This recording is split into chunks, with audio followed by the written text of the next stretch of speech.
All right, ain't nobody got time for that. End of the GTA loading screen. I'm over it. Let's go. I want to start off the hop here. A couple shout outs. Thank you, Underdog, little merch.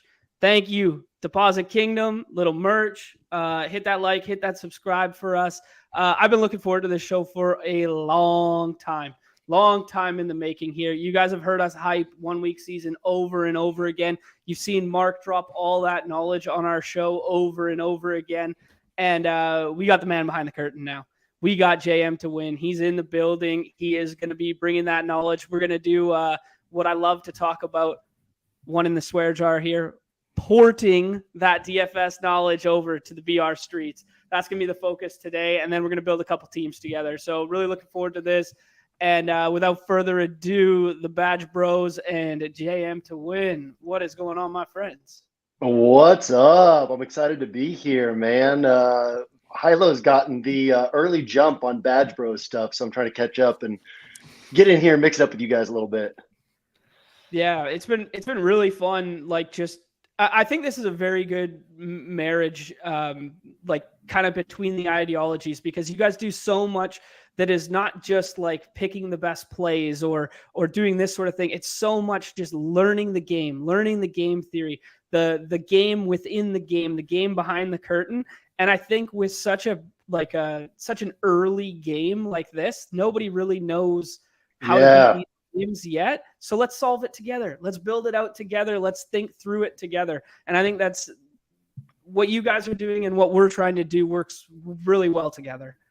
Yeah, and I think it's really cool too, because like you said, it's an early game. So we can look back at DFS, and how you could win at DFS like 6 years ago is very different from how you have to win at DFS now. Like what Hilo might call like layer 3 and layer 4 game theory that we're on now to try to win in DFS. And I think that with the Battle Royale, when it first started, I was diving in there and I was like, oh, literally nobody knows what they're doing, right? They're just taking optimal plays. And then I started talking about that a little bit on some podcasts, and OWS members started jumping in. And I feel like now at this point, we see some sharper drafts, but I feel like over the next few years, and John, you were on a lot of our best ball pods in the summer too. And it's like, we've seen the same thing with best ball where it's developed over the years. And now you've got to get down to that second, third layer. But I still feel like there's a lot of layers left to uncover. And so we're ahead of the field already, and then kind of keep staying ahead of the field. And I'm especially excited to do this with you guys, because we were talking before the show, right? Like, I'm so busy, content, focus on the site, main slate, all this stuff. Like, I get to do 5 to 10 battle royale drafts most weeks. And so I'm excited to kind of, experience is the best teacher. So hop in here with you guys and pick up some additional thoughts from you guys, what you guys have seen and what we can learn. Apply it to this really just a tournament, right? Treat it like a DFS tournament and maximize our ROI in it. Mm-hmm. Yeah, I really like that. I really like where I like where everybody's head's at right now. This is a lot of fun.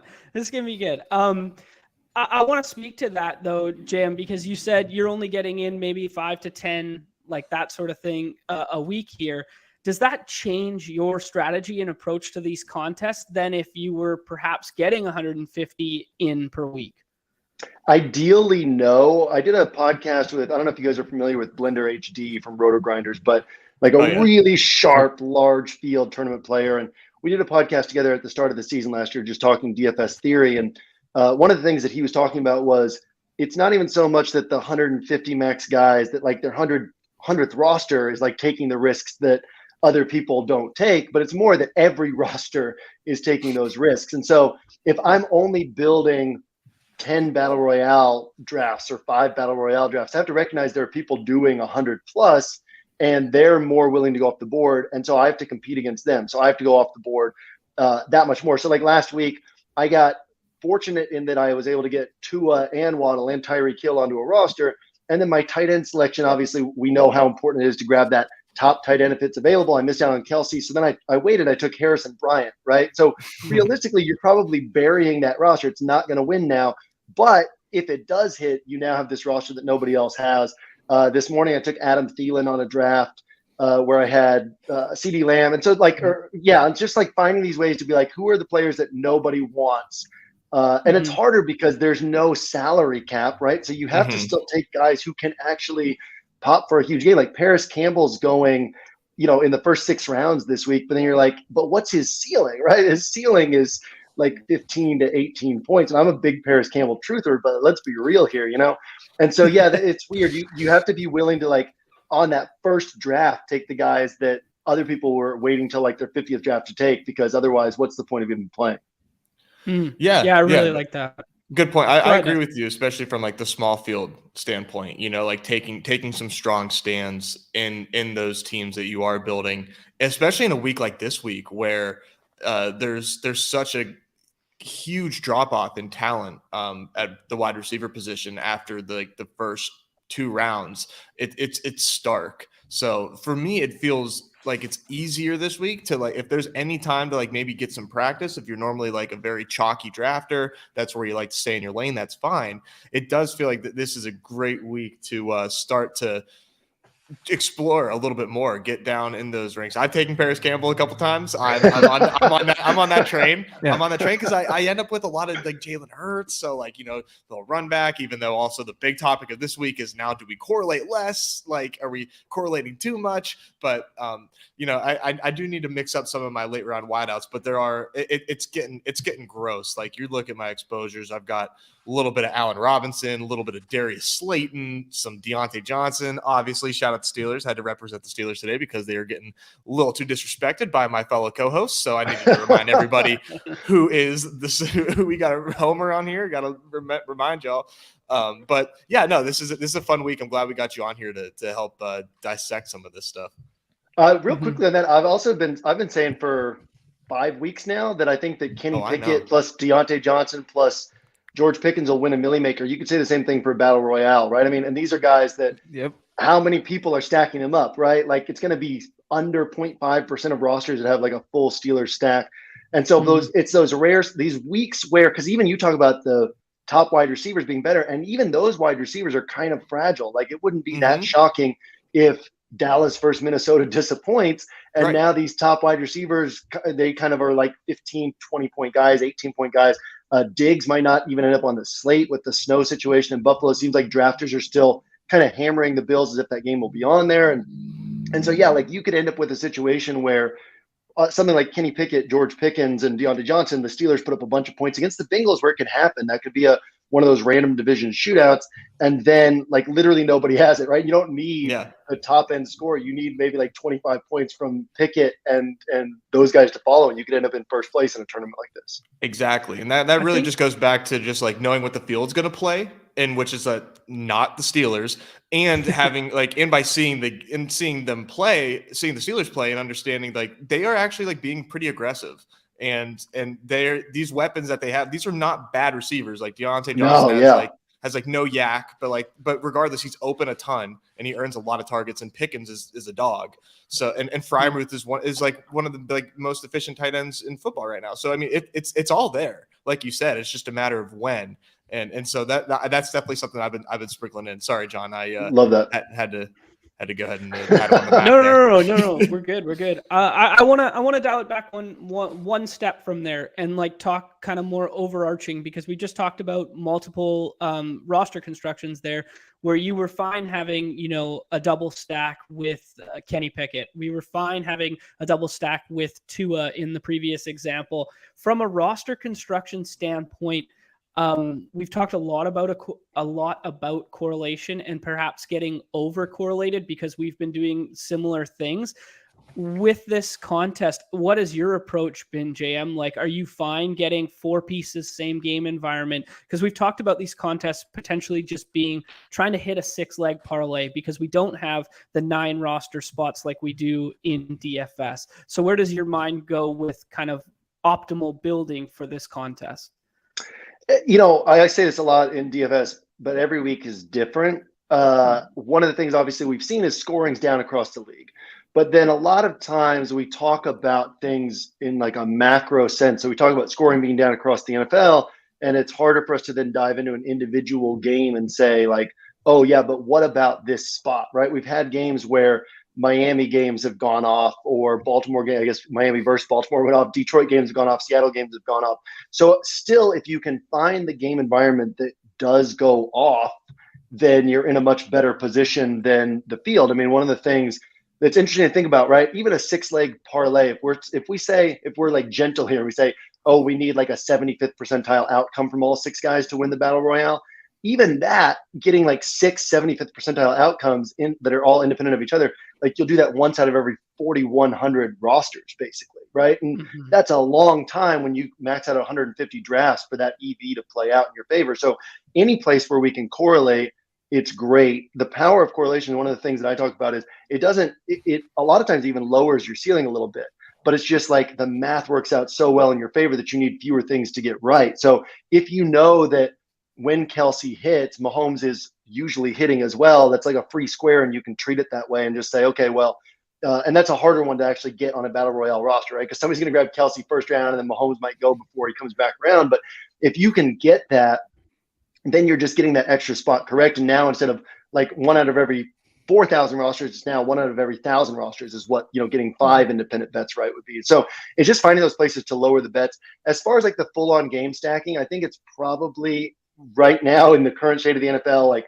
overused, which is something that you guys have talked about, is like, is this something that people are doing too much of? And I would certainly say that at this point, just when we look at like the individual games, the individual offenses, the individual matchups, generally speaking, yeah, it's just harder for a game to blow up. But anytime you can find a game that can blow up, like we were just saying, that Cincinnati and Steelers one. And one of the things we've seen is the Steelers are becoming less aggressive when they're not behind, but if they're behind, man, they'll attack, right? And so what if Cincinnati actually ends up putting up a bunch of points? What if Mixon hits again this week? Or what if T. Higgins hits this week? And then that drives the game environment forward. So I wouldn't want to play a Steelers stack independent of that Cincinnati side. But when you can look at it on a game-by-game basis and say, realistically, what could happen here? And then how would it happen? You can find some places where getting those correlated bets makes sense. And then, getting the, like, since there's no salary cap and getting these 30-point scores is so valuable, right? So if you can get cherry pick first round a 30-point score, second round 30-point score, third round, I mean, that's another path to first place. But you're gonna need something in there that's different. And if you can find a correlation in there, then it's great, because then you get that sixth bet correct without having to make a sixth bet, essentially, is how I would look at it. Yeah, lot to unpack there. That's fun. That's good. Sorry, Nez, go ahead. I never like thought of it like that. No, you're good. You're good okay. now. Okay. It's picked back up tremendously for you. Bizarre. So no, you're good. I was just saying, like, thinking about it as though, like, treating that as now, like, that's one, like, as far as a 6 leg to a 5 leg, because you're now with the stacking, like that's an interesting way to look at things. Hadn't really like thought about it in that sort of way, but I guess that is like what we're doing with stacking, I guess. This week though, I think that there are some interesting like naked options at QB, even though we know that like we have the upside of like these 40-point games don't come without a pass catcher catching a couple touchdowns or multiple pass catchers catching touchdowns. I just don't think it's not inconceivable that we have just like an ugly slate.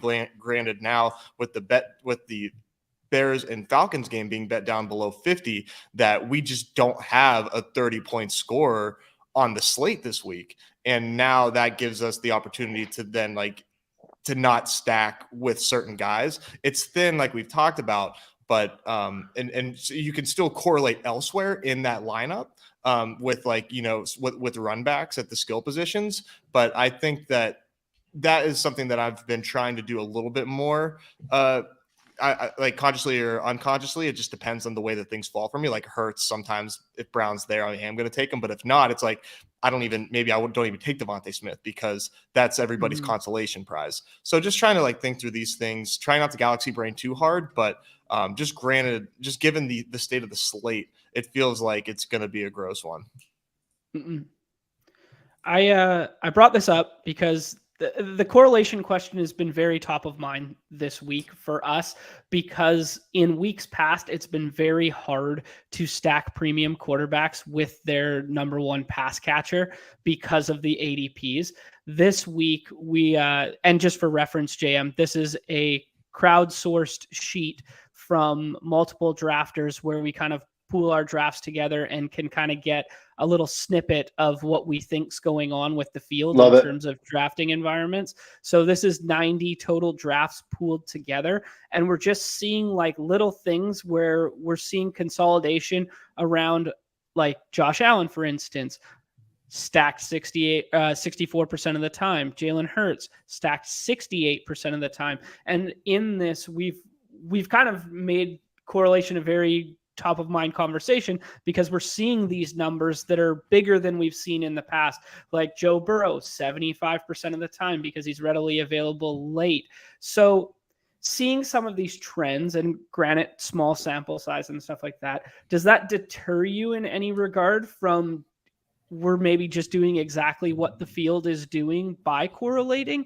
Like, should we be looking to run some quarterbacks naked here, or should we be looking to stack in other facets that aren't the same as the field kind of deal?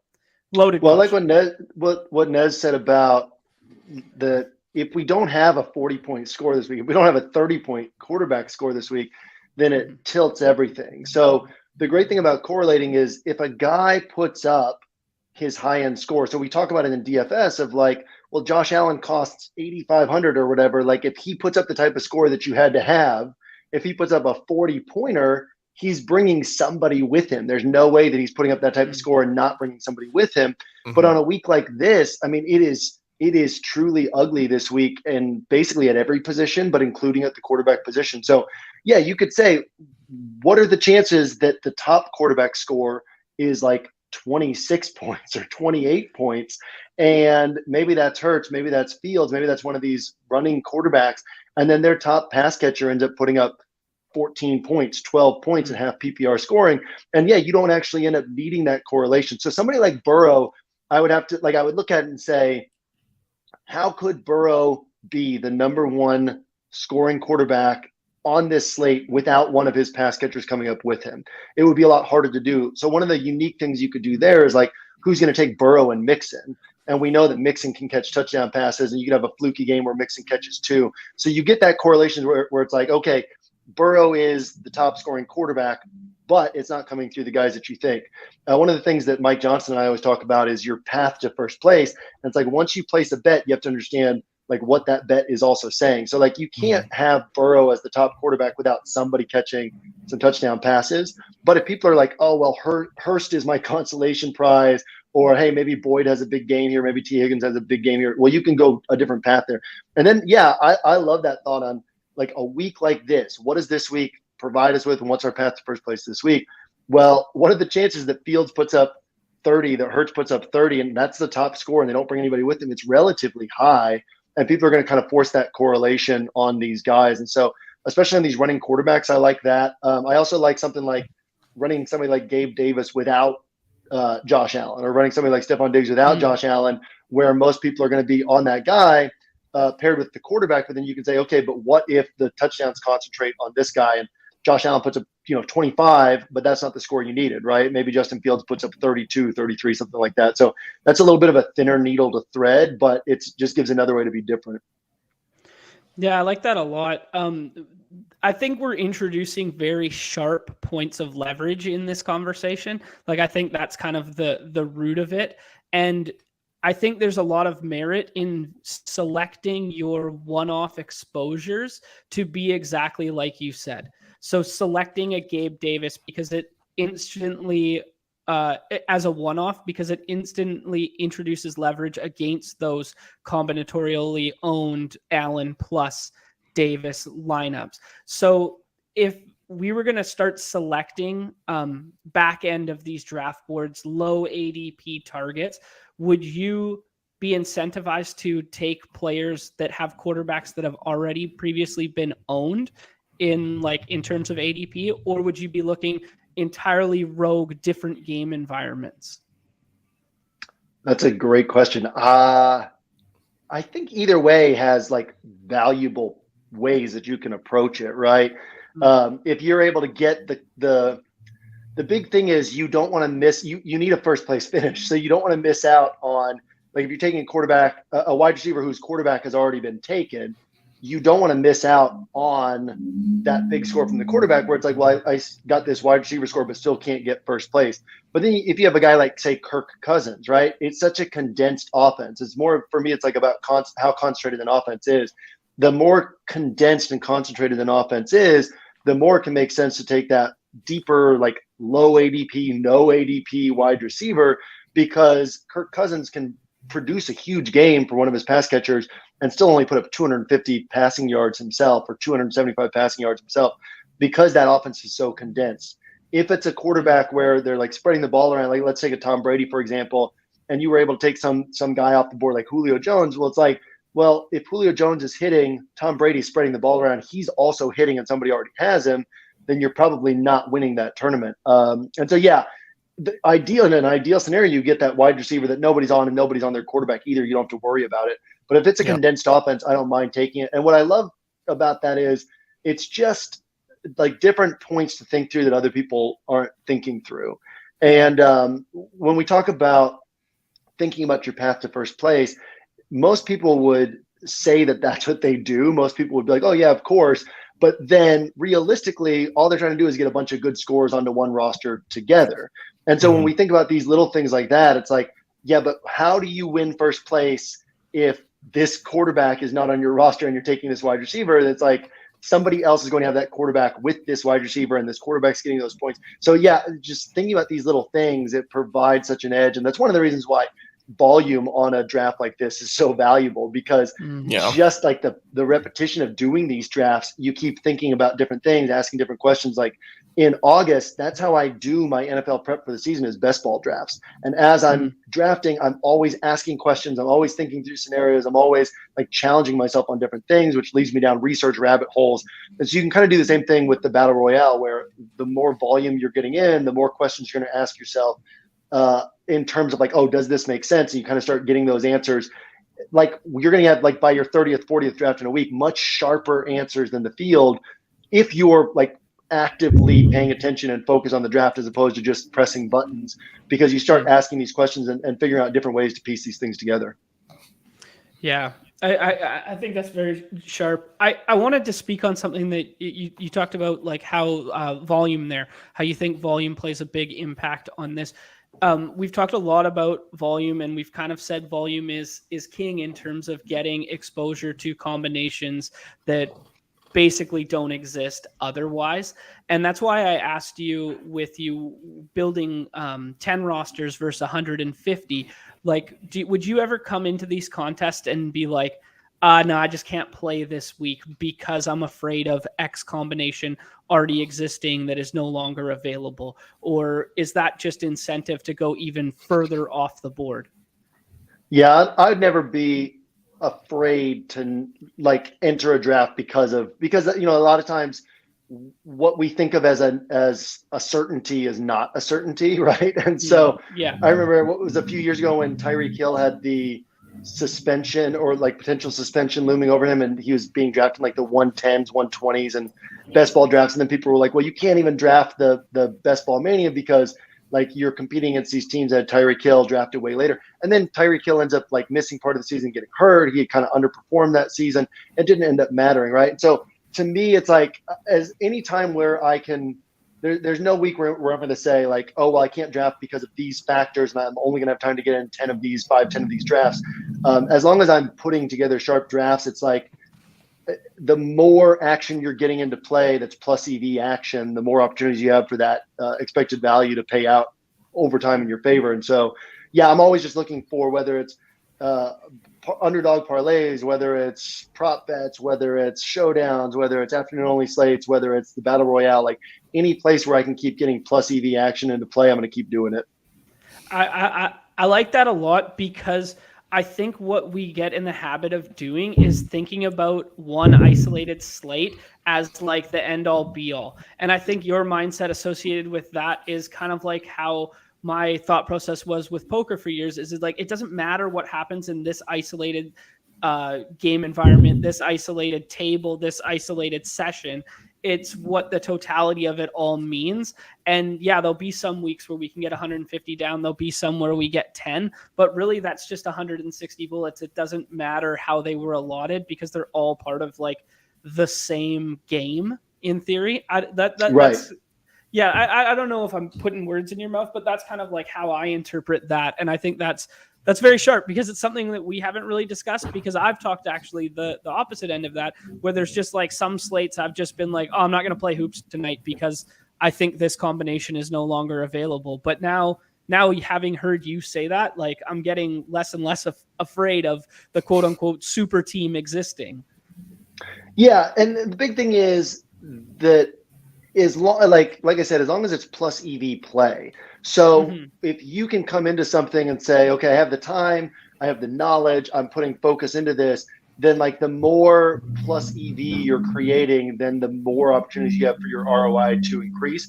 And so I would say that anybody watching this show, listening to this show, is putting themselves in position for plus EV battle royale play. Somebody else who's just like firing off 25, 30 rosters a week and they're not playing correctly or playing well, they're just giving themselves like a faster track to losing that money.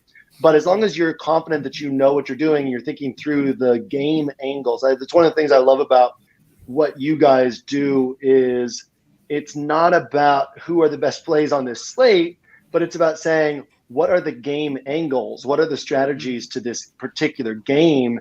And so if you're drafting and thinking through that, you're always just giving yourselves more and more opportunities for those things to hit. And the more opportunities you create, the more money you're going to make. I mean, I started, I don't follow NBA. I started playing NBA DFS like 3 days ago. I started getting cash game rosters in, just using like an optimizer and finding like low variance plays that are going to be relatively high owned. And I'm like 3-0 in cash games in NBA. I got Let's go. Hoops guy, baby. Hoops last guy. night. Like, just like saying, look, where can I get action to play that I can apply like good strategic thinking and let that play out in my favor over time.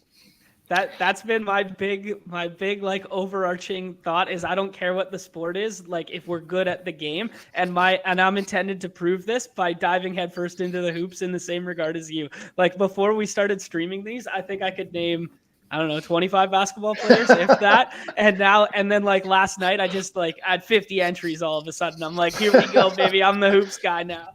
Like, it's so fun.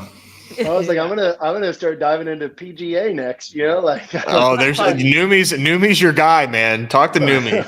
He's golf for days. Angles. Yeah, if you know how to play the strategies, and it's almost like overrating. I'll never forget like being at live finals and talking to Beep I'm a Jeep, who doesn't even play that much DFS anymore, but he's like a national board game champion, and poker player and board game really champion. Good. And he would we were at a Blue Jays game for a DraftKings live final that was in Toronto, and he literally he didn't know any of the players, he couldn't pronounce their names, nothing, right? But he was at every live final because it's just like the theory and strategy. And if you know these players, you can almost overrate your ability to predict what's going to happen. And so last night it was like I finished second in an NBA tournament, literally not knowing any of these players, and that was the value. It was just like, okay, projections say this, projections 15 minutes before tip-off say this, and ownership says this. And so now here are some places where I can leverage what the field certainty is to just build a better roster than them. It's harder for us in NFL because we have so much NFL knowledge, right? But you can kind of take this same type of thinking and apply it everywhere, and it's beneficial for you. That's really funny that you said board games, because I just got into DFS a couple of years ago, and that's how I got started. Is I'm big into strategy board games, like the deep, way off the board, 2 hours to do it, plan it, all this stuff. And I sucked at DFS, threw in a couple FanDuel lineups for years, and I had no idea what I was doing. Got into DFS through Blender, and Blender just basically preached to me the ways of how to play DFS. And my friend's still doing it, and basically I found my roto tracker, and I'm down like $1,200. I basically put a white sheet above the player names and just used ownership and used them as chess That's pieces. awesome. Because when he basically goes, you're playing a game of these guys are just basically chess pieces, it just clicked, and I just started using it like that because I'm like, oh, I know someone, I'm going to throw it in like that. When I stopped actually caring about the player names, it all of a sudden clicked for me. And it all comes from, I've heard other people say it just a strategic background, whether it's poker, a lot of people poker, but I've heard people come in from board games, and it's another fun thing because that's and if you as a board game player, you sit down to a new board game and you're immediately thinking, okay, what's the edge here? What's the angle here? I need to read the rules, everything. I need to know it. Yep. Yeah. And I think I wrote this up I do a piece in the Fantasy Life newsletter on Fridays. I wrote this up early in the season. My family loves games, and every summer we'll have like a new game, and there's like half of us are sitting there, like me, my brothers-in-law, my dad, my younger sister, we're all sitting there like, okay, how do we crack this game? And like my mom, my older sister, my wife, they're just like playing, right? Like, and they might win sometimes, but it's going to be at a lower rate than the other 5 of us, because we're all like, okay, how do I outmaneuver everybody? What are the edges? What are the angles? Sick. And so if you can, so if you can do that, if you have an inability to ever turn that off, right? Well, then just apply that to these games. And I think that's when people are like, oh, is there still an edge in DFS? And it's like, do you look at most of the rosters that are being built? Yeah, there's an edge. Like most people just don't think about how am I outmaneuvering the field. They just think about, well, I don't see how this guy can miss. And it's harder. And I think it's harder in the Battle Royale because there's 6 rounds, there's 36 players.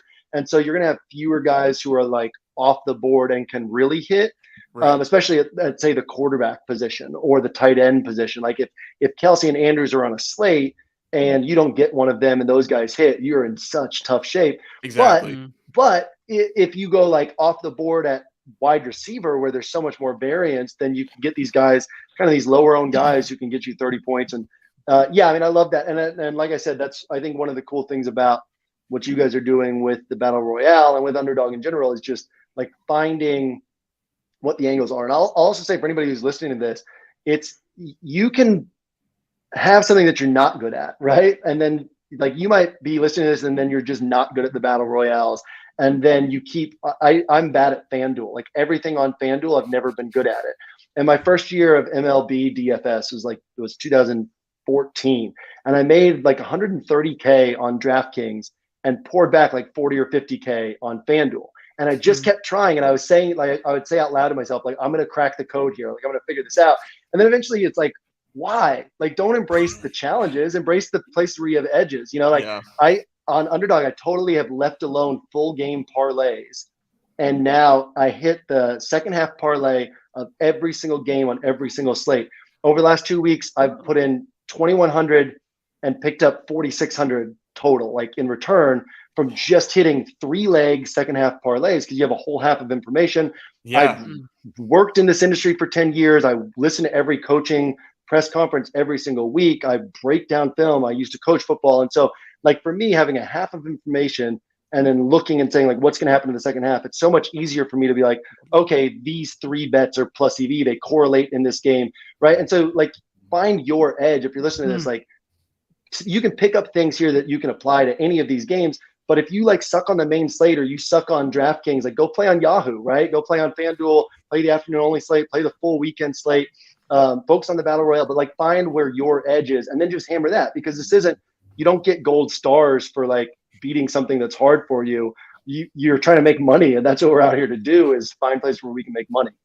When you do those second half pick'ems, are you normally targeting like the same teams in every time, or do you target every game no matter what? Like you feel like you have a prediction of game flow? Because I feel like with those second half parlay, like the second half pick'ems, it's easier depending on who the team is. Like there was one week with John, like it was a couple weeks ago. I was like, I think it was it was one of the Rams games. And I was like, well, they're down, and Cooper Kupp's like reception total was, I was like, just hit the over and then hit like the opposing running backs. Like it was Jeff Wilson. Attempts. Yeah, that's exactly what it was. I think it was Niners and Rams, and it was just like it felt too easy. I was like, oh, this is interesting. So I do my standard unit is $50, and then I basically do every game, but every once in a while I'll see one where I'm like, I don't have an edge here, and I just won't bet it. And then if I see one like where it's really clear, like a couple weeks ago they had Malik Willis at like 17, it was like 13 and a half second half pass attempts. And so you get like a free bet with that one. Or every once in a while it's happened like 3 times they put an incorrect line up there. Like they had Patrick Mahomes over 338 passing yards in the second half. And so you grab that, right? Like and they're gonna pull that down within like 30 seconds. So you just gotta quickly add the other 2 legs. But or like this last week they had Aaron Rodgers at 17 and a half second half pass attempts against the Cowboys when he had 6 first half pass attempts. And one way to look at that, a lot of people will be like, well, they're going to pass more in the second half. But I understand the coaching, and I understand how they're calling that game, and I understand that like they're going to come to the line of scrimmage Rodgers is going to check into run looks most of the time against that Cowboys defense. And so even going into overtime, right, it didn't go over 17.5 pass attempts. And so on those ones where I have like the Malik Willis one, the Aaron Rodgers one, I'll go like 100 or $150, recognizing that even though I still have to get the other two legs right, over time, I'm going to make more money off of those ones. So yeah, it's like every once in a while I find ones that I just don't bet. And then I'll bump up my bets if it's like one that really stands out to me as one of the legs being plus EV. Because again, same thing, right? Like if it's two 50-50 bets, you're going to get that right 25% of the time. If it's three 50-50 bets, you're going to get that 12.5% of the time.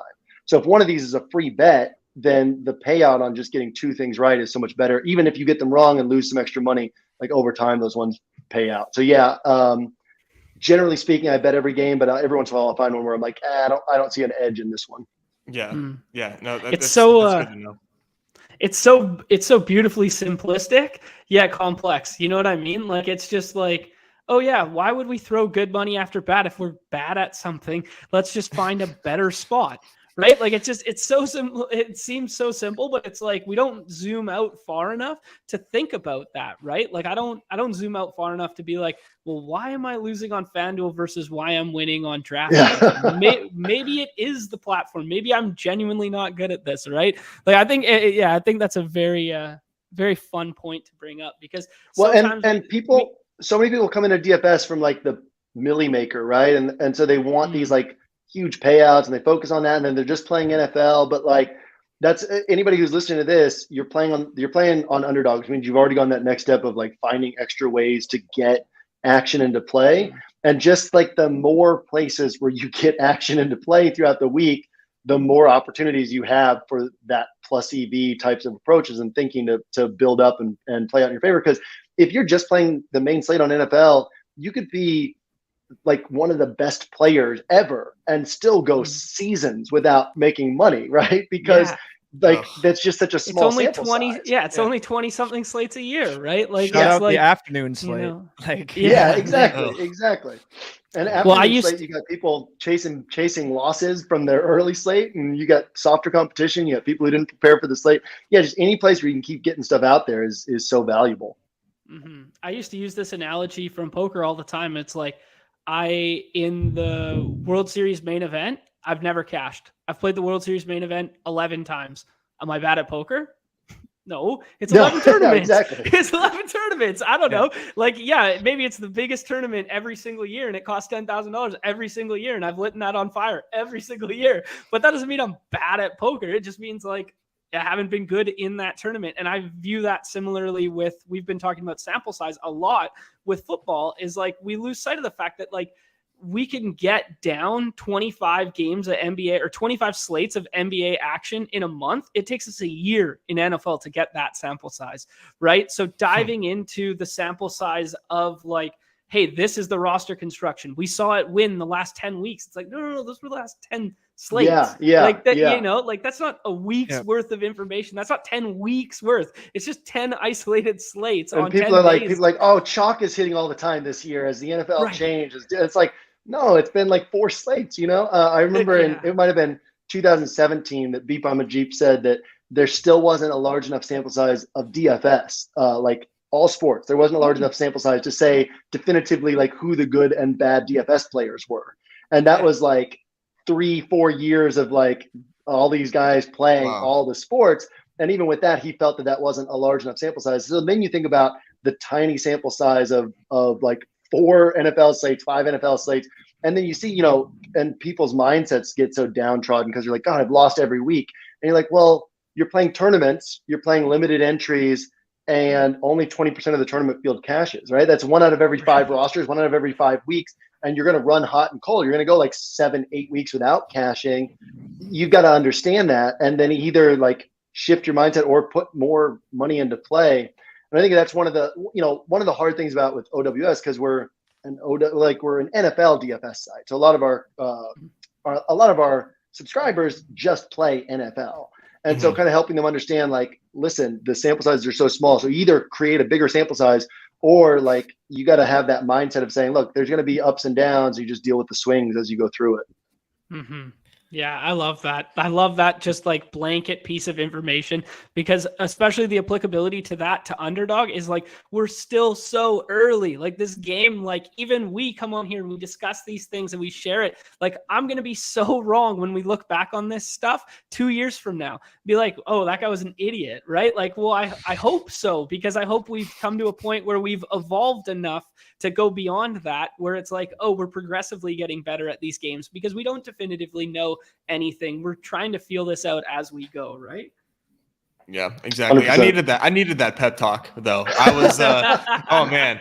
I had one good week, and then it's been like it's just been absolute just tears, blood on the street ever since. And like I'm thinking about my process. I'm thinking about like what what am I like, who am I drafting? Like why going off this and that. So isn't it funny too how the right conversation can trigger so much in your head where you're like, it just gets you in a good headspace. I felt that way, like talking to Blender on Discord, or got a couple other like really sharp large field tournament buddies, and I'll like text them every once in a while if I'm kind of in a rut, and it just like clicks your head over to like, oh yeah, no, this is like back in that positive headspace. Because another thing too is like fear-based DFS play is the easiest way to lose money. Fear-based underdog drafting is the easiest way to lose money. And so you got to come in with that confidence where you're like, oh no, like I'm willing to lose this money, but I also know that what I'm doing is right. And I think, John, you said this on one of the best ball pods on OWS this offseason. I forget exactly how you phrased it, but you basically said like, once you put in your entry fee for the Best Ball Mania, like because of the rake, your $25 is it $25 is the buy-in for the BBM? So your $25 is now worth like $22.50, right? And you were saying to then draft in such a way that you're trying to protect that money makes no sense. And so you have to go in thinking like my average roster loses money, but my overall like ROI can be positive because I'm going to treat it like that. I'm going to treat it like, oh, my average result is losing money. Like the moment you put that money in, you've lost some money. And so in order to win that money back plus some, you got to be taking those big swings. You got to be taking those risks, and it's got to be intelligent risks. I think it's one of the things that the Battle Royale is good at training you in for like other sports for best ball for DFS is like that you can't take the off the board player who can just get you an adequate score. You literally need the off the board player who can surpass everybody else. And the same thing in DFS. The value of a low owned guy who can get you like a modest score is nothing. There's no value there. But like the value of the low owned guy who can put up a big score is worth a lot. Like let's say, I can like go off my own psychology sometimes to recognize. Actually, this is a good Battle Royale pick. I can go off my own psychology sometimes to recognize like what the field is likely to think. So like Brandon Cooks is a guy who this week, like I had him on my list for tournaments and I crossed him off my list. And then when I was doing my DFS interpretation right up for that game in the NFL Edge, I didn't have him. And then I like added him on at the end. And then you realize like Brandon Cooks can go for 30 points and he's playing a bottom 12 pass defense, a top 2 run defense. Like he can go for 30 points and yet people aren't going to want to pull the trigger on him. Right. And so it's those guys who can actually hit for big scores. Like I would guess his ADP in the Battle Royale is non-existent or at least super low this week. I think it's got to be 36 flat. It can't. There's a guy, 36 it's 36 flat. Yep. Yeah. There's a guy who like literally can get you like a tournament winning score and it's just going to be low on. So yeah, that's one of the things that I think a lot of people take a long time to process because they're so focused on like moving away from chalk, moving away from popular pieces, and they don't recognize like, well, it's pointless if you just get the guy who can go for 4x the salary, or in Battle Royale, you get the guy who can go for 15 points. That doesn't do anything for you. You need the guy who can like actually top the slate or in DFS, like point per dollar top the slate at that low ownership. And that's where the real value is. We literally saw it last night play out in real time in NBA too. Like we saw Anthony Edwards going undrafted or going in the 6th round. Anthony Edwards and Ball. Those were my on my tournament roster. It would have been it would have been nice to know that Tom Crean, his college coach, happened to be there beforehand, and they had a nice little pep talk. So then he literally goes, "Oh yeah, I wanted to put up a performance for him." I was like, that would have been nice to know beforehand. I just saw like, I saw that these guys had huge games in their ledgers and were like coming in at 2-3% ownership, and I was like, well, that's where I'm going. Yeah, people are like, oh, There they you can't go, do right? it against the Magic. Yeah. But like that's the perfect archetype of a player to lean into in terms of variance, where it's like he's a former #1 overall pick. He's very talented. We were drafting both of the bigs in that game environment. We were drafting Gobert and Cat all day long. Why aren't we taking a swing at this? It's the Magic, right? Like, and he breaks the slate, right? I think in that same vein, like Brandon Cook's another example that potentially fits that mold. I'd be remiss if I did not ask JM, because there's my two favorite things from OWS that I've learned over the last couple of years is the if-then statements. That is probably one of my biggest takeaways, and the building blocks that you talk through with Pete on every Friday's show.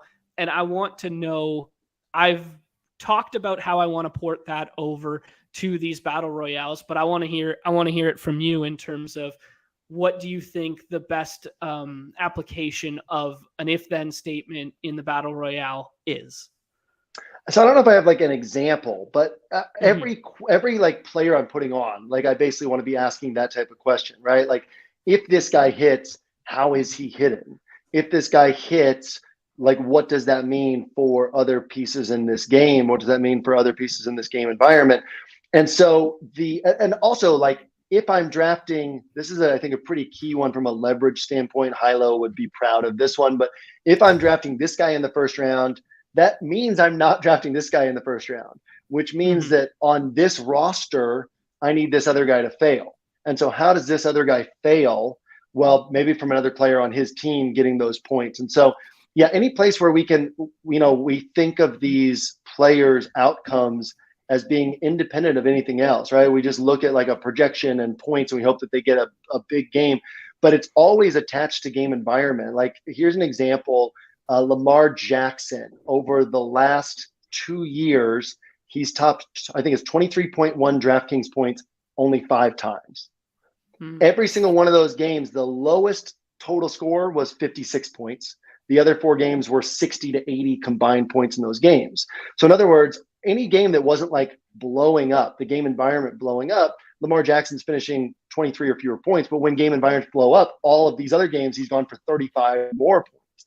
And so his scoring isn't independent of the game environment. You get, like, people will look at Lamar Jackson against Carolina this week and be like, oh man, well, like, Carolina's not that good. Lamar Jackson can pop off. And realistically he can, but the chances are so low of that happening outside of a game environment in which it all comes together that way. And so another thing that's interesting, I think it's 6 of the last 7 games that Gus Edwards has played, Lamar Jackson's been at 23 or fewer pass attempts. And in 4 of those 7 games, he's been at 18 or fewer pass attempts, because their preferred way to play is this run balanced offense. And they can't do it when Gus Edwards is out, but when Gus Edwards is in, they can do it. And so when you kind of apply all of that to, like, okay, there's a whole real life game here that is going to produce this scoring. And so if this guy is doing this, what does that mean for this game environment? What does that mean for other spots? So it's like, if you're playing Lamar Jackson, realistically, you should be going out of your way to play Dante Foreman or DJ Moore, like somebody else from that game, because that spot is correlated. Gotcha. And then there's other spots where it might not be correlated, where you're like, okay, well, if this guy is hitting, how is he hitting? If Jalen Hurts is hitting, does that mean Devontae Smith is hitting? Does that mean AJ Brown is hitting? Not necessarily, because Jalen Hurts is like so central to how they call that offense that he could end up running in these touchdowns. And so, yeah, any place where we can like make a more comprehensive bet and be smarter with the way we put things down. I think a lot of people are real spreadsheet and red zone people, right? Like, they watch the red zone channel, they look at their spreadsheets, and they don't ever get like a sense of like what a comprehensive NFL game looks like. Like the last time they watched an NFL game was when they were a kid. And so it's like, you got to really understand how these game environments develop as well, and how scoring correlates to that. And then as far as building blocks, it's unique pairings is really what the building blocks are all about for me in DFS, right? So like, for example, this week, CeeDee Lamb and Justin Jefferson make a ton of sense correlated, but pricing's so tight that it's going to be hard to fit CeeDee Lamb and Justin Jefferson on a roster together. So carrying that over to the Battle Royale, I think both those guys are going in round 1 this week. And so if that sometimes they're ADP together. doesn't line up, that late ADP is really hard to line up.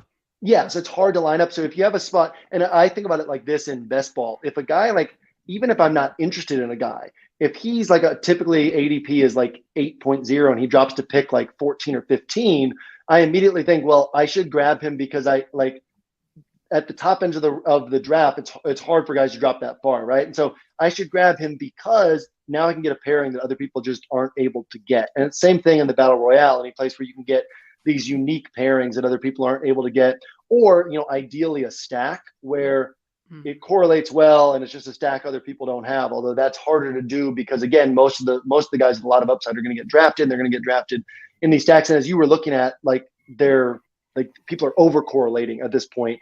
Whereas we can kind of find an edge in going a different direction. But yeah, it's one of the things I talk about a lot is like being active and not passive when you're doing these things. So I think a lot of people like this is a way to pass the time and be entertained, but then they're not going to make money. Whereas the guys like us who are sitting there like, okay, what does this mean? And how does this fit with this? We're kind of actively thinking through every draft. Then we're really gaining that edge on everybody else and knowing that over time we're going to make money in these things. Yeah. I got nothing to add there. No, That's I mean, beautiful. I'm just soaking this all in. I am curious since you've done a couple of these right now and you are somewhat familiar with these ADPs. Who is your 101 this week? Because I feel like this is not a clearly defined answer. If we look at the sheet that Chad, shout out Chad, one of our viewers puts together, there's like 7-8 different players who have gone 101 this week. So I'm curious if you were drafting a lot of these, who would you be just going based off the market and taking Saquon, or are you thinking maybe there's a better spot to get exploitative? Yeah. So one of the things I think about is if you have if you do 30 drafts, you're only going to have pick 1 5 times, right? Like on average. Right. And so my opportunities to get Saquon are going to be thinner because he might fall to number 2 or number 3 sometimes, but most of the time he's going to get taken in those top couple spots. So that's the type of spot where I would just say, well, my chance to get Saquon exposure is right here. But I agree with you, like it's pretty fragile at the top this week, right? Saquon, if he had scored 2 touchdowns, there's 4 different times this year where if he had scored 2 touchdowns, he would have put up 30 plus points. And that's a 2 touchdown game, right? Like he doesn't get a ton of passing volume because they don't pass the ball a ton. And so, that was DraftKings scoring with the 3-point bonus for 100 plus yards. So like, even if he smashes this week and gets like 15 points on the ground, 150 rushing yards, well, he's still only going to add like 2, 3, 4 points through the air most weeks. And then you need the touchdown. So he could end up with like a 19-point game.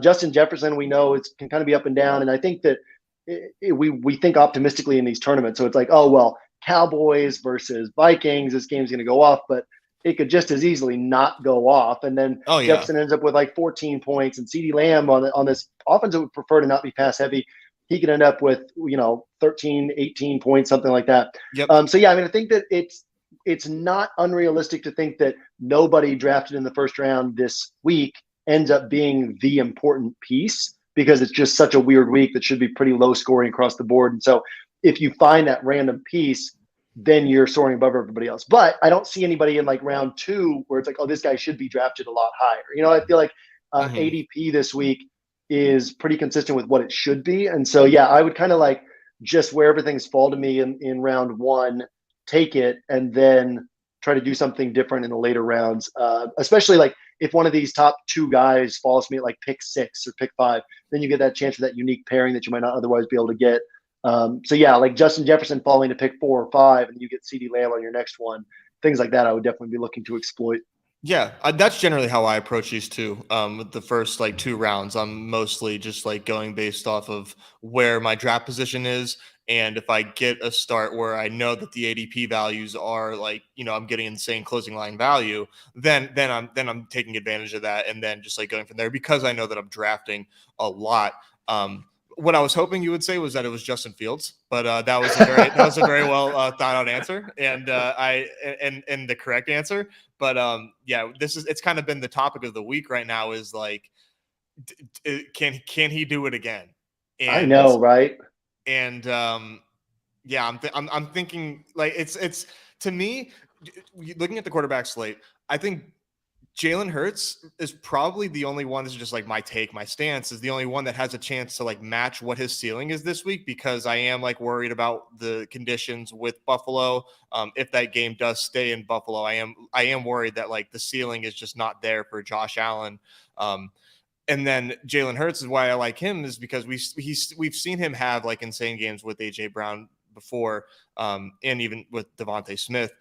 And the fact that we just saw them on primetime lose, I think people, like you said, people are like watch Red Zone. I would bet that most of our viewers, like if they're not diehard fans of watching their own team, they're not like sitting down watching game by game. They're watching Red Zone. So they don't really see like these games play out in real time. And then you finally sit down, you watch the Eagles lose. Now people are like less apt to take, like if they win, maybe then people go, oh, wow. It's like what happened to thinking Jeff Saturday is like a joke? Like now we are now like respecting them and like you can get Hurts and AJ Brown like very frequently.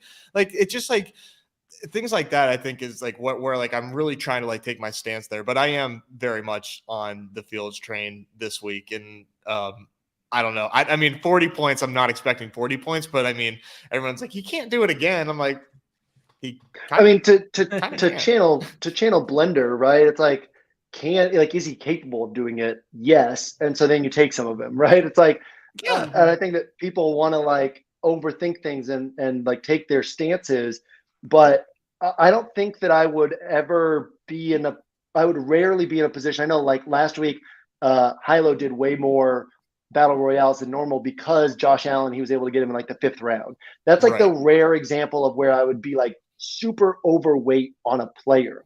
Other than that, it would be more about not what players am I betting on, but how am I putting these players onto like a smarter roster than everybody else. And so like every time that a guy falls to me at like whatever pick, then it's like, okay, now I've taken this guy. And so what does that mean for the next steps on my roster? And like, how do I think through the way I put this roster together comprehensively to give myself a path to first place based on this bet? And I think, a thing I talk about a lot is the moment you put a player on a roster, on that roster, you're saying this guy's going to have a monster game. And so then what else does that mean, right? And so like in DFS, I might have a guy on like one roster out of 50. And so that means I don't actually think he's going to have a good game. But on that one roster, I'm saying he's going to have a big game. So then that rest of that roster is built around that thinking. And so, it's like, I don't know. I don't think that I'm prone in the battle royale to like taking a stand on guys. In fact, I think that I make that mistake too much in best ball, right? I've got like 30% Russell Wilson, and where has that gotten me? You look at my exposures. The top half of my exposures are bad. It's not. Yeah, I've got. They're not like high capital, but still, they're on a lot. I got like 34% Mark Andrews and like 35% 18th round Curtis Samuel, and then I'm like below where I should be on pace for like teams making the playoffs because I've got all this Russell Wilson killing me, But it's like if you go like too far overweight, then you're like really trying to predict what's going to happen as opposed to just saying, hey, no matter how it happens, I'm building a smart roster around this guy and like I'll be equipped to get those points.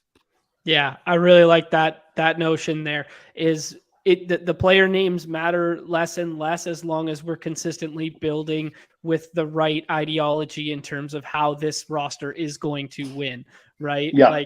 I don't matter. It doesn't matter to me if Justin Jefferson's the first pick or if CeeDee Lamb's the first pick in this given draft, as long as we're painting the narrative in which that person is why we're getting home. And that's why the rest of this roster is getting home.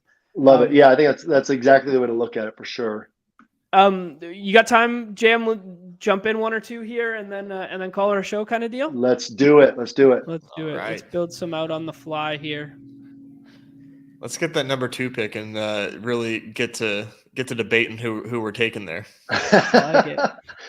That'll be good. We can finally get Numi in here. I'm getting the 101 every time. Oh, I got the 6. Wow. No. Wow. You know what's one thing that's tough about the battle royale is you kind of have to do your research in draft. I guess you guys are like building out tools where you can kind of see the ADP without getting in the draft, which is great because right now and plus the demand is going to keep growing in this space. And so what you guys are doing is going to be like having tools where people can look at stuff before getting in the draft. But I'm at a point where it's like you have to open the draft, and then if I'm like the 6th person in, the draft is starting, and I'm like looking at ADP and figuring out what I want to do. Like you're kind of getting your feet under you in draft as As you opposed go, to being able to see beforehand. Yeah, it's hard to put like a quantity or like to just the skill and art of like drafting in real time and being able to construct these teams in real time. Like it's a skill that is you can't really like quantify like being able to do that, but it's definitely something that like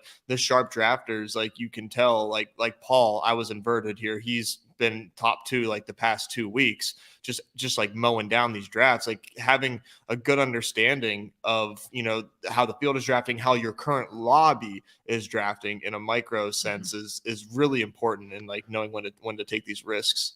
Yeah, volume is great, and it's because you get so much more opportunity to like get your feet under you and get practice and be able to pull the trigger like without overthinking things when the time comes. Mm-hmm. Yeah, knowing that you have all these other bullets. We are on the clock here. We have Hertz, AJ to start. We have a Andrews, Lamar. We have Adams, Allen. Names, guys. You take. I say just take, and then we'll figure out what that means for the next parts of our rosters. Yeah, okay, let's start with this. Let's start with this Jalen Hurts and either AJ Brown, or we could take Jonathan Taylor as the run back. Which do you guys prefer? I think AJ Brown, and just like saying like screw the value and like just. And now we know we'll have like a somewhat chalky stack, but that's still like sometimes you got to be on the chalk if that's what you needed, and then you can ride something different from there.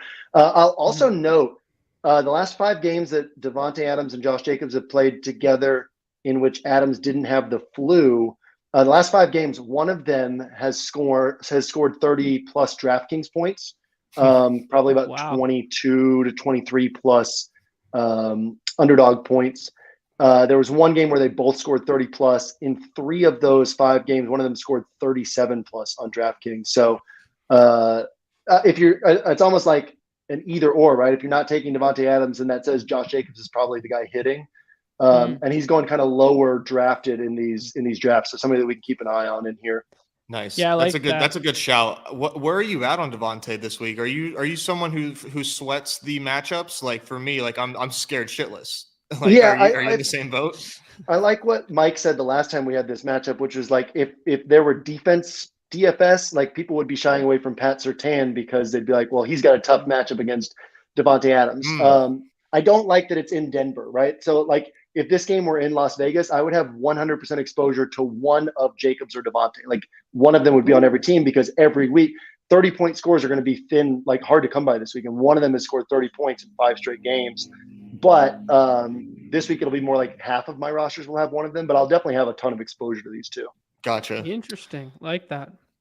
That's fun because I've been really on the Jacobs plus Sutton on the run back. That's been one of my favorite minis right now. I guess we just talked it up there. I think we gotta lean into this guy here, right? Yeah, and there's also Jerry Jeudy like deeper in the draft, because people are scared that he won't play. He probably won't, but sometimes we take those plays that can shoot us up to first place, but nobody's on them. Yeah, I don't mind Dolchitz either. Like his usage has been beautiful. Like for sure. There last week, but his usage has been great. Who do you guys like next here? I'm Team Terry, but Team Terry. I'm open to just giving you a name so that way you can't yell at us. Do it. Me, I do Higgins. That's why I had to be first. Minka Fitzpatrick's a full participant, but go ahead, keep lighting your money on fire. It's fine. Yeah, I love it. Mr. Matchup guy preaching his Steelers going to shut down the Bengals again. What shock. Oh man, that Joe Burrow's fearsome offensive line. Surely they can do something to stop TJ Watt. I'm sure of it. I don't even know if we need a bring back on this Philly one. Because Philly can go, like the bring back at this point is Paris Campbell, which is fine, but we know that Philly can hit for those big games, like independent of. But we've opened ourselves up to Brandon Cooks here, which I love, because we know that this Washington offense just wants to run the ball. They're playing a Houston team that faces the lowest opponent pass play rate in the NFL. So if Terry McLaurin's hitting, if Terry McLaurin's hitting, it's probably in a game environment in which the Texans are pushing things a little bit. And so I think Brandon Cooks becomes an interesting low-owned upside guy here. That's a really good shout, because Browns Bills was just moved to Detroit. Is it still being Ooh. played Sunday? Wow. It just got the tweet from Fantasy Life. So If that game stays on Sunday, like this slate, dare I say, from the words of Flipped Pete, on it. Oh, flopped on his freaking head. That would be Yeah. insane. If that game stays Sunday. Oh man. We're gonna find out in a couple of minutes here. So stay tuned, folks. wow. Yeah, that's a big one, man. Like those Allen Diggs stacks from the 5-6 there are gonna look so juicy now. Alan Diggs, Alan Gabe. I got one of those this morning. Yeah, I mean, that's a great spot for the Bills offense, especially if it's in a dome this week. Yeah, let's hurry up okay, and so end this if- stream so we can go jam in some drafts, huh? No, I'm just kidding. I think we're hell bent on this Brandon Cooks play. I really like it. Yep. Flat 36 ADP. I like that. And then we just have a And then- decision at tight end here. Basically, what's the most upside we can grab at tight end at this point? Which could be Pitts, it could be Freiermuth, it could be Dulcich. Yeah, and that's I'm about really the list, I think. I like Greg a lot too. I don't know, Dolchich. Well, we Yeah, got Dulcich- we got Jacobs on this one. Exactly. Sure. Yeah, that's why. make a little Fun. mini there as well. Yeah, his usage has been great. I think he ran a route on all but 4 dropbacks last week, something like that. All Look at but that. We 3. just won the Battle Royale. Look at that. That's us. Look at that. Producer, clip that. Yeah, producer knew me. No, that's a great shot with Cooks, man. I'm not like he was not even close to being on my radar this week. So definitely someone that I want to sprinkle in, considering that like I'm kind of just like throwing as many darts as I can at wide receiver this week because Yeah, you kind of have to. It makes no sense being overweight on a guy because his ADP is higher than another guy's. Like and on today, like on this week, it just makes no sense. Yeah, So- wide receiver could be pretty volatile this week, and so finding that guy people aren't on. Like I said, I kept taking Cooks off my list, which tells me like that's how people feel about Cooks right now. It's just like, Sometimes I don't want this guy. I like to do that too. Like thinking like in turn, like okay, if this Yeah. is my sentiment, like surely like everybody else feels the same way, right? Like I'm just reading into obvious tea leaves, and then that kind of like forces you to take like an ugly pick.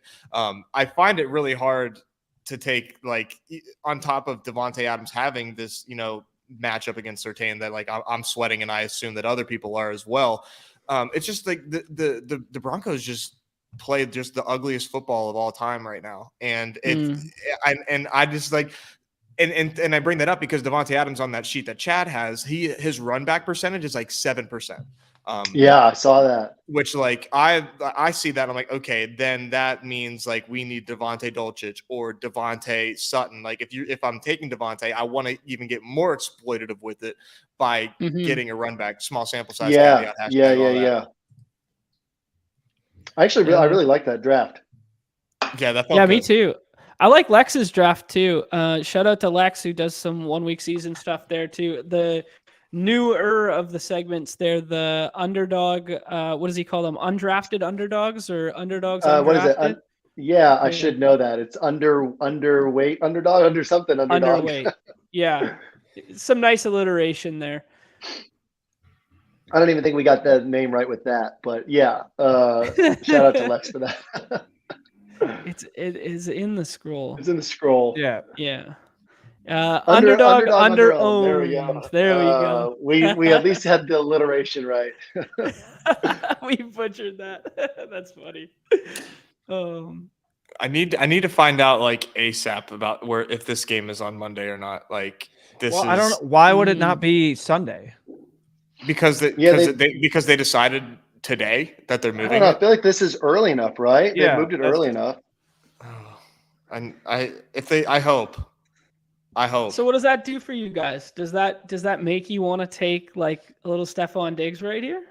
Does it make us want to lean into that variance a little bit and take Diggs at 3 here? I'm fine with that. Yeah. Oh, look at that. You talked to, he's watching the show, man. Huntley's a loyal watcher. We were never going to sneak that past him. All right. I really like Justin Jefferson this week. I really like taking him in the top 3 picks. I think there's kind of like a top 3 for me. Do you guys like this? Numi, do you Sure. like that pick? Yeah, we got to think then about like what this game environment is, whether we're getting like some random Tony Pollard with Zeke coming back, or if we're getting the problem with Pollard is like people are drafting right now thinking, hey, maybe Zeke's not back. So he's going to be like drafted more this week than he really should be. Do you think it's suspect how much like positive news is coming out on Zeke? Like everything is like Zeke had a great day Wednesday. He's like, I feel so good, but he hasn't committed to saying that he's coming back. So like, I feel like they're just like building this up to be like, well, they just want to wait one more week, like because. Oh, I hope so, man. The fact that they are like forced to play Zeke every week is the silliest thing. Can you imagine being in that locker room and you're like, really, guys? Like, we have to keep doing this?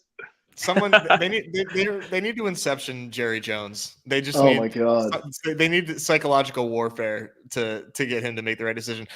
A second round Justin Fields I have not seen yet. That's good for you, Dark Sheep. That's nice. Oh, we almost got the CeeDee Lamb. I don't know where you guys come out. JM, you kind of scared me off this Baltimore a little bit here, especially with Mark Andrews' health. Yeah, but also I think that the fact that we're getting Andrews in the second round, like that fear, I think is positive. Don't you think? I mean, like Andrews can go for 30 and then no other tight end goes for more than 12.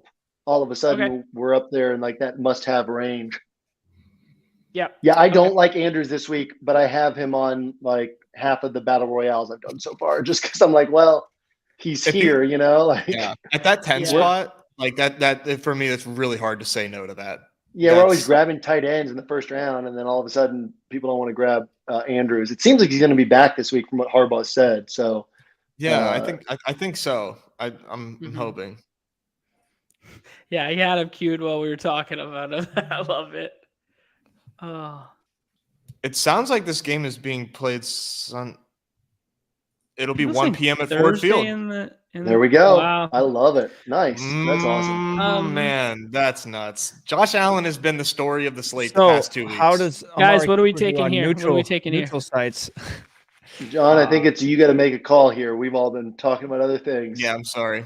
You can just make this a full Numi draft and take T. Higgins. I'm good with that. I think Joe Mixon would have been fun too. Just stack up all the Bengals.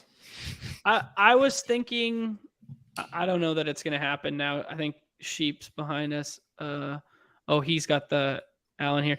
I was thinking about getting this mini game stack without Josh Allen based off of this news we just heard. That was my mindset in taking Nick Chubb there. So like Chubb and Gabe Davis or something? Yeah, and if Gabe comes back to us here, we get that little bit of mini correlation. While people there. Were drafting against or watching us talk about this. Yeah, exactly. Yeah. That's pretty inconvenient. That's not this is like a brand new slate. This is just like absolutely crazy. Like these we're about to see like Stephon Diggs become like the second pick in all of these drafts now. This is just so I hope JJ gets pushed down for his limited toe and all this, and I just can start scooping up all the JJ again. That's the goal. That's the goal. Yeah, I'm wondering if this has got to bump up the Bills Vegas implied team total too, because it was like a 24.5 or something before, and it was or 25, and it's like, what are you guys doing? There's no way that the Bills don't put up some points against Cleveland. But yeah, now with the game in a dome, that should make some changes to that. They ripped it down from my book. My mindset right now is telling me to go with like a low-owned Gallup plus Dak stack as the bring back off Jefferson. Do it. I think it feels fun. Better hurry. Oh, come on, man. Fast. You want to go Gallup before Dak? Well, we're stuck with it. Yeah, I was quickly trying to figure it out. You're doing the best you can. I appreciate No, I you. do. I agree that if we're taking Jefferson, we got to take Cowboys pieces. Agreed. What are the chances that Gallup is the one who hits? Low, but also we've seen him do it before. Yeah, and you're competing then if that game is the game, which it seems to be, which a lot of people are targeting, you're then have the leverage against all the CD exactly because there are, I mean, pre-ADP and even now, I'm assuming with the way everything's going to fall I goofed out. us, guys. Dak just went. We're left with a Kirk Cousins. We could turn it into a Kirk Cousins double. Yeah, we could. The other thing I'm thinking here is we don't have to take quarterback right now because quarterback's already gone. We could get weird and go Singletary. Double running backs, kind of negative correlation, but we saw him score twice in that Buffalo environment. We could go Deontay Foreman as the bring back off of Andrews. I'm going to throw Mariota out there for us at quarterback. As a naked Mariota? Okay. Well, I can't take quarterback now because they have two quarterbacks. Like, it'd be dumb to take quarterback now. We're ending up with Foreman here because they've already taken quarterback. We ended up with Foreman there. I did like the point that JM brought up earlier that the Baltimore offense needs to be pushed a little bit, and Foreman's kind of low-end touchdown equity. We saw him get 31 carries last week. I don't know if this is exactly how I wanted to build this team. I think sometimes that's good, right? Right. Yeah. I think in theory, if I didn't panic and we talked about it a little bit, I think Dak and then low own Gallup in the 4th round there. What were we in the 5th round? So if we take Dak there, then we take Gallup, and then in the 34 pick, we have our choice between Foreman, Singletary, Dak double stack, or something of that magnitude. I think I'd prefer the roster. I don't know. What do you guys think? Yeah, I agree. But also Cousins is Cousins was being forced into my optimizer build last night. Ooh. I ran 100 builds and he was put onto all 100 of them. No shit. So I tried to cap it. So, I mean, there's certainly upside there as well. Numi loves that. Numi likes that. Numi likes that. Yeah, he likes that. You like that, Numi? So this is just hearing. So I'm a homer. I listen to Vikings radio, but Kevin O'Connell came on and talked about how he understands Kirk's flaw is getting pressured and blitz. So he even didn't mention Mike McDaniel and how fast the Dolphins are getting the ball out and how that's something that they're going to he's going to literally scheme to that. So I heard that little clip. I immediately I'm just like, okay, yep, we got it. Our coach is smart enough to not worry about Kirk with the blitz. So that's something that has been stuck in my head, or it's stuck in my head, and I've drafted Kirk a little bit. And and what does Kirk have? No games over 20, 21 points this year, but all so many games where he's been close, right? He had a lot of games last year in a lesser offense with 25, 27 points. So it's a matter of time till it happens. Yeah, and I mean, if Dalvin doesn't score an 81-yard rushing touchdown, and if our defense is putting them in spots, so yeah, I like Kirk, and the Thielen part is really interesting, just strict leverage, because to Mark's point and what you pointed earlier, if just thinking of the way draft, if I don't get Jefferson, homerism, whatever, but it's you can do what any other team. You can start to build out a way where Minnesota hits, but it's not Jefferson, and then you're leveraging yourself against all the Jefferson drafters. Do that with any other team, any other piece, but Thielen, to that point, I mean, he's still getting the targets. He's still going to be there in the red zone. Hawkinson definitely hurts it, but you can do the same thing with Hawkinson, a Kirk just Hawkinson stack like that. Yeah, and I think something that people don't do enough of, too, is leveraging their own rosters. If I were building 50 rosters and I had a bunch of Jefferson, I would then have a slice of rosters that had other Vikings pieces to basically say, I'm betting on the Vikings offense as opposed to betting on Jefferson. And then if it's not Jefferson, I get the pieces there. And then you give yourself fewer things to get right. You're betting on a clear offense that can score a lot of points, but you're betting on a lot of different ways that it can happen. And I've used this example before, but when I won the Wildcat a couple of years ago, it was because I was betting on the Jags wide receivers. But because I was betting on the Jags wide receivers, I had some Leonard Fournette rosters when he was still with the Jags. And Leonard Fournette hit for 30 plus points and the Jags wide receivers bombed, right? But I was betting on the offense and built around it different ways. And you can do the same thing here where it's I want Jefferson, but if I'm building a bunch of Jefferson and Cousins stacks, well, then let me also build some Hawkinson, Thielen, KJ Osborne. Even we've seen Osborne have 25-point upside. Get Dalvin Cook. Dalvin Cook, yep, and just bet on this offense. I like that a lot because I do think maybe not us so much because we do talk macro level stuff a lot, but in general, I think we do get way too player specific and way too isolated in the thought process of this whole slate then gets consolidated around do we fade Justin Fields? And it's like, well, that's not really the question of the slate here. What we're looking for is the most profitable game environments, the best totals, the best flow, and then building through them. I don't really give a shit if that's David Montgomery, if that's Darnell Mooney, if that's Justin Fields, if it's paired together, if it's Cole Kmet. Like, so we do get hyper specific with this, like, oh yeah, this is the focus of the slate. And I do really like your point to just, hey, let's take a step back. We're betting on this offense. We're betting on this game. We're betting on this, and then building through that lens opposed to player specific. I think that's you could say, will the Bears do sharp. well? If you think the Bears will do well, then get exposure to lots of different ways that they could do well. And if it's Fields, great. If it's not, you're also benefiting there. Oh, yeah. David Montgomery touts over here. We are the official David Montgomery touts. We touted him last week. We're touting him again, goddammit. It's David Montgomery week. We are the official pod of David Montgomery. Hey, dare we say that's an if-then statement of the show? If then, yeah, there we go. That's our if-then statement. Yeah. I think speaking of that, just real quick, we mentioned Singletary. Now I think, like, conversely, like most people aren't thinking, well, now let's go Devin Singletary. Well, now I think this is even a better time to go Devin Singletary because we just increased the cost of drafting Josh Allen, Diggs, Davis. Like, they are now going to be drafted a ton together. Now I think it makes even more sense to go mix in a little Devin Singletary, but it feels incredibly gross. Singletary's been drafted 2 times according to our sample so far. So I believe it. Yeah. Well, and another thing too is, like, Singletary, I think his best DraftKings score ever was like 26 points.